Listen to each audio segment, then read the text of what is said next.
Alright, so today is September 17th, the feast day of Saint Sophia and her three children, Faith, Hope, and Love. So today we'll be talking about Saint Sophia and her three children, Faith, Hope, and Love. So I'll just read the life of the saints from the Antiochian Orthodox website here. I'll put a link to this in the description if you want to read along or whatever.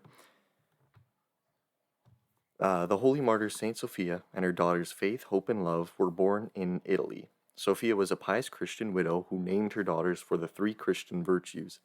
At the time of their martyrdom, Faith was 12, Hope was 10, and Love was 9.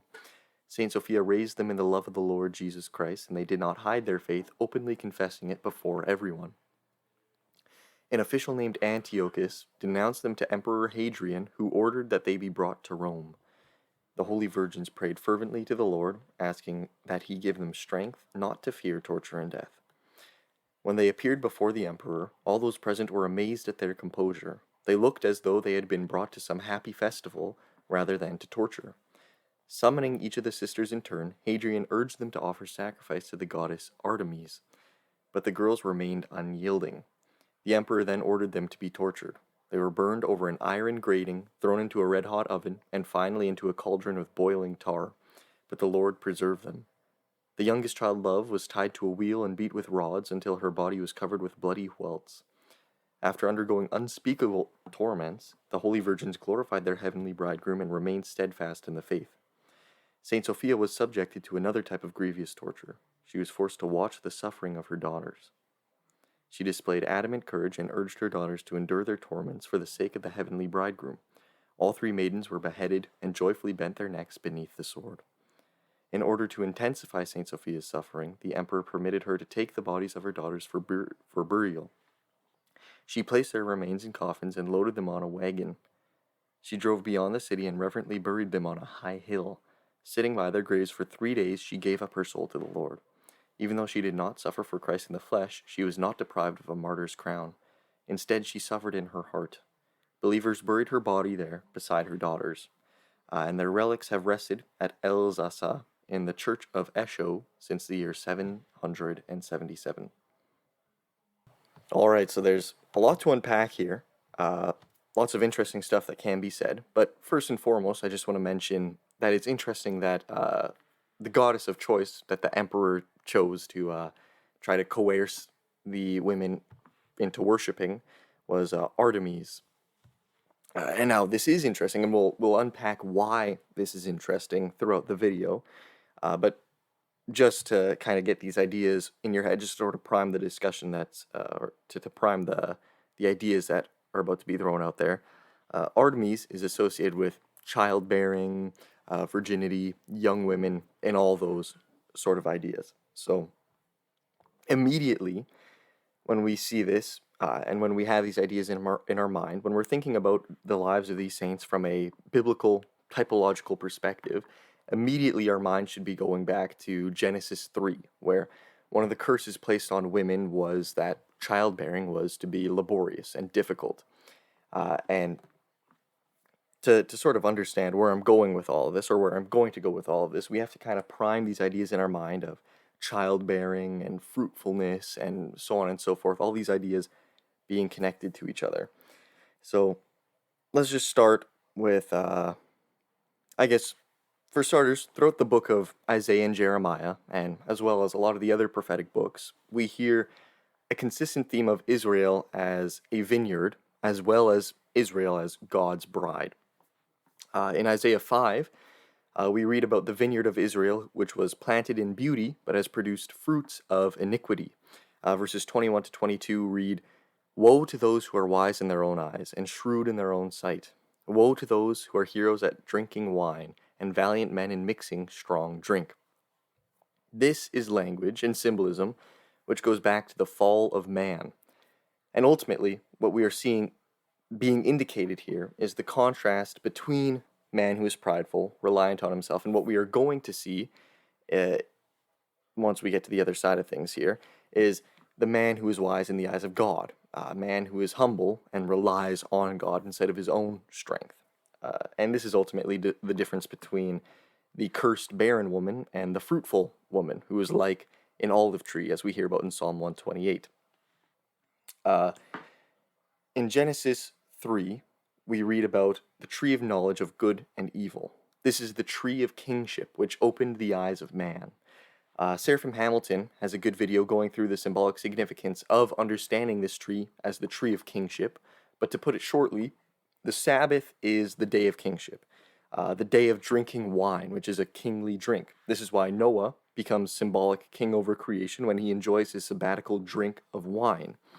Wisdom and wine have a direct relationship to each other because ultimately, wisdom, typologically in the Bible, signifies the proper interaction of man with creation, with God, in a Eucharistic fashion, joining creation to himself by working in creation and then giving creation, after it's been joined to himself, as a gift back to God, the one who originally gave creation as a gift to man. It's this mutual gift-giving, this Eucharistic dialogue. And this has its first instantiation in Scripture in the book of Genesis, where we see that man is given the fruit trees and the plants of the field, which he is then meant to cultivate and offer up to God in Genesis 1 and 2. Now note how fruit trees and plants of the field are precisely the plants from which we get oil, wine, and bread, the sacramental plants. They were all used sacramentally in the Old Testament temple, and now they are used sacramentally in the church. These are the oil, wine, and bread are what we use in the Eucharist, Chrismation, Holy Unction, etc.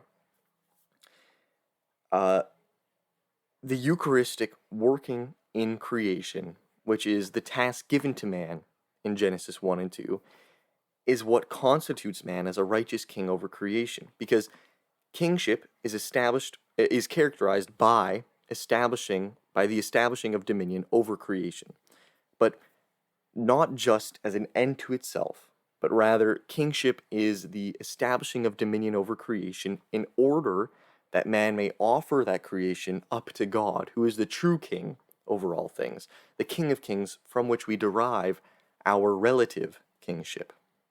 Everything that man does, or every quality that man has, is only a quality in its relationship to God.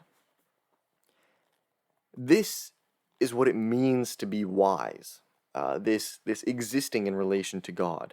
And this is what it means to be a king, to exist in this relationship to he who is truly wise and he who is the true King of Kings. So in Genesis 3, man was given the tree of knowledge, but he was told not to eat it. Man was meant to eat the tree of knowledge, but only after he passed the test of trusting the command of God not to eat it, showing that he had the wisdom to operate within creation in a way which demonstrates submission to God. The problem in Genesis 3, as all of you probably already know, is that man tried to drink the wine of kingship on his own terms. He tried to take the fruit on his own accord. He ignored the command of God. He proved himself unwise, unfit to be king over creation. Man wanted to become a god himself on his own terms. And C.S. Lewis points this out, the ridiculousness of this, in his book Paralandra, where he describes man as trying to stand on his own shoulders. Or this might have been in Out of the Silent Planet, actually, not Paralandra. I don't remember. It doesn't really matter. That's a quote from C.S. Lewis. Great quote at that. Trying to take power for yourself, when ultimately the only power you have comes from God, is an utterly impotent and foolish task. It just makes no sense. Trying to exist apart from the source of your existence is the barren logic of self-relationality. This is the foolishness of pride. I mean, from every angle, it's just completely illogical. There is no sense to it. It's nonsense. And what we see result from this is an ontological separation of man from God, a fall from the paradise of infinite communion towards fruitless, lonely despair. I mean, what is there that's appealing in that, right? One of the curses placed on man was that childbearing became a hard and laborious process for women. And alongside this, we see that the fruit of man's labor was achievable only through hard work and the sweat of his nose. And also alongside this, we see that the ground itself uh, barren thorns and thistles. Now, all of these curses are interrelated to each other. Fruit and children symbolize each other.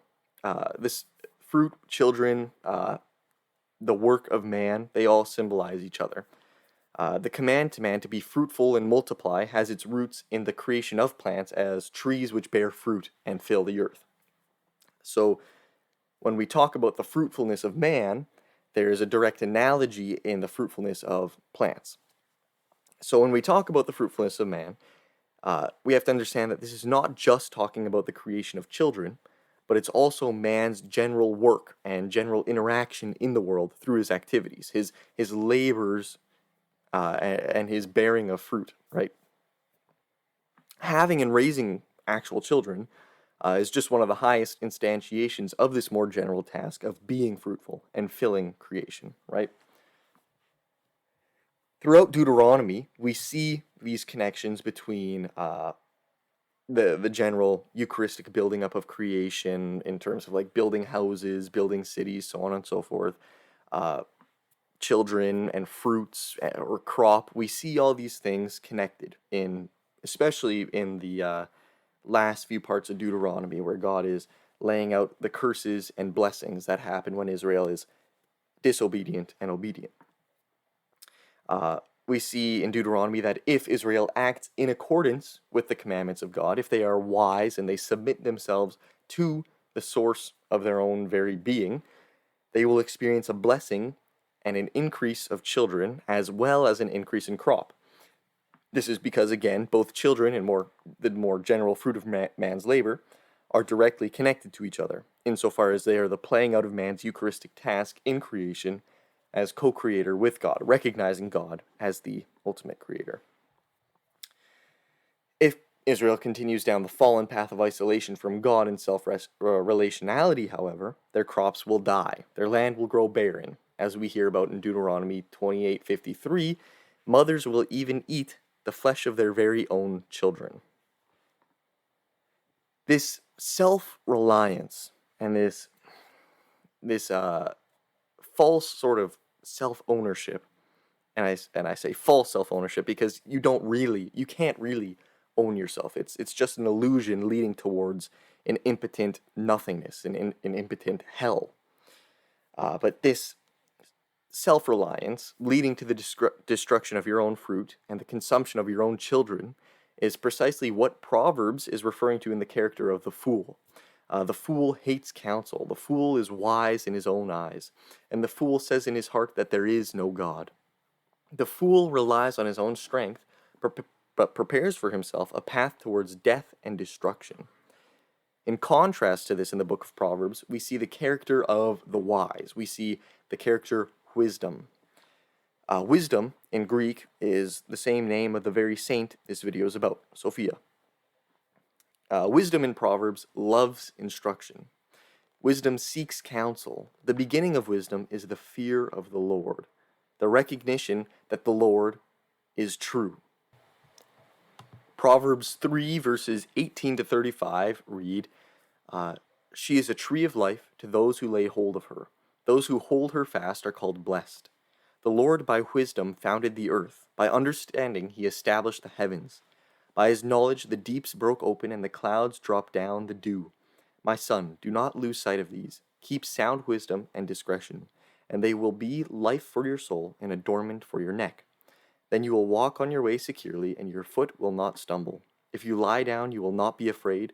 When you lie down, your sleep will be sweet. Do not be afraid of sudden terror or the ruin of the wicked when it comes, for the Lord will be your confidence and will keep your foot from being caught. Do not withhold good from those to whom it is due, when it is in your power to do it. Do not say to your neighbor, 'Go and come again tomorrow, I will give it,' when you have it with you. Do not plan evil against your neighbor who dwells trustingly beside you. Do not contend with a man for no reason, when he has done you no harm. Do not envy a man of violence, and do not choose any of his ways. For the devious person is an abomination to the Lord, but the upright are in his confidence. The Lord's curse is on the house of the wicked, but he blesses the dwelling of the righteous. Toward the scorners he is scornful, but to the humble he gives favor. The wise will inherit honor, but fools get disgrace. Now, before I continue, I want to point out the fact, just verse 18, I'll read verse 18 one more time. She is a tree of life to those who lay hold of her. Those who hold her fast are called blessed. Now, this should, if we're thinking about the theme of fruitfulness, of bearing children, we should think about the Psalms, where oftentimes we'll hear, "Blessed is the man," so on and so forth. "Blessed are all who fear the Lord, who walk in his ways," so on and so forth. This all goes back to Psalm 1, where we hear about, let me just pull Psalm 1 up right here so I can read it directly. Blessed is the man who does not walk in the counsel of the wicked, or set foot on the path of sinners, or sit in the seat of mockers. But his delight is in the law of the Lord, and on his law he meditates day and night. He is like a tree planted by the streams of water, yielding its fruit in season, whose leaf does not wither, and who prospers in all he does. So, we're seeing all these threads sort of coming together. Blessed is the man who does not sit in the seat of the sinful, but listens to the Lord. His delight is in the law of the Lord, and on his law he meditates day and night. Right? So that goes along with the theme in Proverbs of the wise being the one who loves counsel, who seeks out the Lord, who gives himself to the Lord in humility, who listens to those who are wiser than him. And the wicked, as we also hear about in Psalm 1, they're the fool from Proverbs. Psalm 1 describes them as like the chaff driven off by the wind. The wicked will not stand in the judgment, nor sinners in the assembly of the righteous. For the Lord guards the path of the righteous, but the way of the wicked will perish. So the wicked are the fool, and the blessed man is the wise, the one who gives himself to the Lord. And in giving yourself to the Lord, you become like a fruitful tree, because the Lord is faithful. The Lord will always give to you what you need. And the Lord knows what we need much better than we do. So why would we try to grab what we think we need when we know that the Lord knows better what we need, and we can just trust him and allow him to figure all that stuff out for us? Give him everything, and then receive what is best for us from the Lord in trusting him with everything. The wise understand that their foundation is the Lord, and that the Lord is faithful. The wise understand, like Abraham, that even if they should have to give even their own children to the Lord, that he will provide and bless them for it. That's what we see happen with Abraham giving Isaac to the Lord. The Lord asked him to give up Isaac, and Abraham did it knowing that the Lord could even raise Isaac from the dead. Psalm 29 opens with "Give unto the Lord, O ye mighty, give unto the Lord glory and strength. Give unto the Lord the glory due unto his name. Worship the Lord in the beauty of holiness." And the same psalm ends with, "The Lord will give strength unto his people. The Lord will bless his people with peace." If you give to the Lord, he will give back in an unimaginable bounty. Abraham knew this when God asked him to sacrifice Isaac. And Saint Sophia also knew this when she offered her 3 children as Eucharistic fruit for the Lord. In Isaiah 28, verses 24 to 29, we read about how the blessing of good fruit comes from listening to the commandments of God, in contrast to the Isaiah 5, where the wicked vineyard exalts itself against God. In Isaiah 28, we read about how subjecting your will and your actions to God's will and his actions is what leads to blessing. Farmers don't constantly plow their fields and keep getting them ready for planting. Once they have prepared the soil, they plant the seeds of herbs such as dill and cumin. They plant rows of wheat and barley, and at the edges of their fields they plant other grain. They know how to do their work because God has taught them. They never use a heavy club to beat out dill seeds or cumin seeds. Instead, they use light sticks of the proper size. They do not ruin the wheat by threshing it endlessly, and they know how to thresh it by driving a cart over it without bruising the grains. All this wisdom comes from the Lord Almighty. The plans God makes are wise, and they always succeed. Again, that's Isaiah 28, verses 24 to 29. To be held in contrast with Isaiah 5, which we talked about earlier. Psalm 128 gives us a beautiful song of wisdom that's very relevant here. Blessed is everyone who fears the Lord and who walks in his ways. You shall eat the fruit of the labor of your hands. You shall be blessed, and it shall be well with you. Your wife will be like a fruitful vine within your house. Your children will be like olive plants round about thy table. Behold, that thus shall the man be blessed that feareth the Lord. The Lord bless you from Zion. May you see the prosperity of Jerusalem all the days of your life. May you see your children's children, and peace upon Israel. This is the same message that we get in the latter part of the book of Isaiah, which describes the suffering servant. In Isaiah 53, we see the suffering servant voluntarily give himself in humility both to God and to mankind. He is the man who walks in the ways of the Lord, and he is also the man who shall be blessed by the Lord. Despite the fact that the suffering servant in Isaiah is innocent, he endures the curses of Genesis 3, and in doing so, in giving himself up completely, that is where redemption and resurrection is found. It is not in trusting your own strength, as we see in Isaiah 14 or Isaiah 5 with the king of Babylon, whose end is defeat. Rather, it is in self-sacrifice, in love for another, that we find blessing. This is what it's all about. Love. Jesus tells us that the heart of all commandments is the command to love God and to love your neighbor. And this is exactly what Jesus himself did when he endured as an innocent sacrifice all the consequences of our fall, out of love for us. And just as Isaiah 53 describes, all that follows is the blessing that the Lord has promised from day one. If we follow the command of love and give ourselves to God, God will be faithful and raise us up. Isaiah 53 says that as a reward for his self-sacrifice, the suffering servant will see his seed. The suffering servant endured the barren curse of Genesis 3, and in turn he will be more fruitful than the Garden of Eden. Throughout Isaiah and Jeremiah, we see that the vineyard which exalts itself above its planter is the same as the adulterous bride who estranges herself from her husband. And this is because in Genesis 3, the adultery and idolatry of Eve is synonymous with each other. The idolatry of Eve is synonymous with the adultery of Eve. These are fundamentally sins of pride, of self-exaltation, and we see throughout the prophetic books that these all lead to death.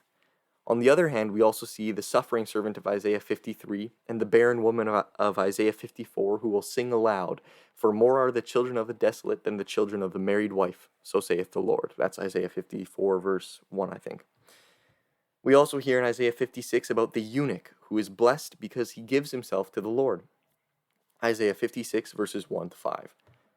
Keep justice and do righteousness, for soon my salvation will come, and my righteousness be revealed. Blessed is the man who does this, and the Son of Man who holds it fast, who keeps the Sabbath, not profaning it, and keeps his hand from doing any evil. Let not the foreigner who has joined himself to the Lord say, "The Lord will surely separate me from his people," and let not the eunuch say, "Behold, I am a dry tree." For thus says the Lord, to the eunuchs who keep my Sabbaths, who choose the things that please me, and hold fast my covenant, I will give in my house within my walls a monument and a name better than sons and daughters. I will give them an everlasting name that shall not be cut off. Now, immediately, verse 2, blessed is the man who does this. All right, we were talking about this before. This goes back to Psalm 1, where blessed is the man who does not sit in the seat of the scornful. He is like a fruitful tree by the streams of water, right? And blessed is everyone that feareth the Lord. That's what Psalm 128 is all about. So all these concepts, all these phrases are coming together to draw this very beautiful picture of humility, of wisdom, of love, right? So, blessed is the man who does this, and the Son of Man who holds it fast, who keeps the Sabbath, not profaning it, and keeps his hand from doing any evil. The Sabbath. Remember that the Sabbath, we were talking about this a bit earlier, the Sabbath is all about opening up towards God. It's all about giving creation eucharistically up towards God in yourself, recognizing that your kingship comes from your relationship to the King of Kings, who is God. And in Genesis 3, the sabbatical test of man was if he would open himself up to God, or if he would choose to stay stuck in the sixth day and exalt himself, right? The Sabbath is all about giving space for that which you cannot contain in your own self to manifest. The Sabbath is all about communion, opening up towards the other, and so it is upon this sabbatical wisdom of communion that reality exists. And so on day 7 in Genesis 3, when man refused to open himself up towards God and exalt himself, that is why he drove himself towards ontological separation from God and ultimately towards hell.